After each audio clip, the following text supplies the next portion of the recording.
ମୁଁ ସମସ୍ତଙ୍କୁ ବହୁତ ବହୁତ ଧନ୍ୟବାଦ ଜଣାଉଛି ଏବଂ ମୋ ପରିବାର ତରଫରୁ ଆପଣମାନଙ୍କୁ ସ୍ୱାଗତ ସ୍ମୃତି ସଭାରେ ଆସିକି ଉପସ୍ଥିତ ରହି ଆମମାନଙ୍କୁ ଏ ଦୁଃଖରୁ ଯେଉଁ ସାନ୍ତ୍ୱନାମୂଳକ ଆଶ୍ୱାସନା ଦେଇଛନ୍ତି ସେଥିପାଇଁ ମୋ ପରିବାର ତରଫରୁ ଆଉ ମୋ ଭାଇମାନଙ୍କ ତରଫରୁ ସମସ୍ତଙ୍କ ତରଫରୁ ଆପଣମାନଙ୍କୁ ଅଶେଷ ଅଶେଷ ଧନ୍ୟବାଦ।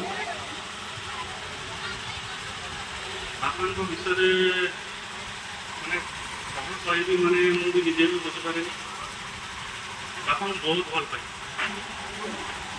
ଆଉ ମୋତେ ଏମିତି ଲାଗେ ଯଦି ଆଜି ଆମେ ଯାହା ବି ହେଇଛୁ କେବଳ ବାପାଙ୍କ ପାଇଁ ହେଇଛୁ, ତାଙ୍କ ସଂସ୍କାର ପାଇଁ ଆମେ ଆଜି ଯେଉଁ ଜାଗାରେ ଆମେ ଠିଆ ହେଇପାରିଛୁ କେବଳ ତାଙ୍କର ଭଲ ପାଇବା ଆଉ ତାଙ୍କ ସଂସ୍କାର ପାଇଁ ଆମେ ଅନ୍ୟମାନଙ୍କ ସାମ୍ନାରେ ଆଜି ଆମେ ପରିଚିତ ହେଇପାରିଛୁ।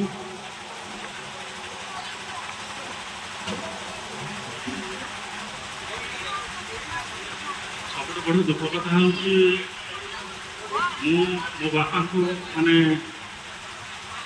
ଏ କାନ୍ଧ ଉପରେ ମୋ ବାପା ତାଙ୍କର ଶେଷ ଜୀବନଟା କାଟିଛନ୍ତି।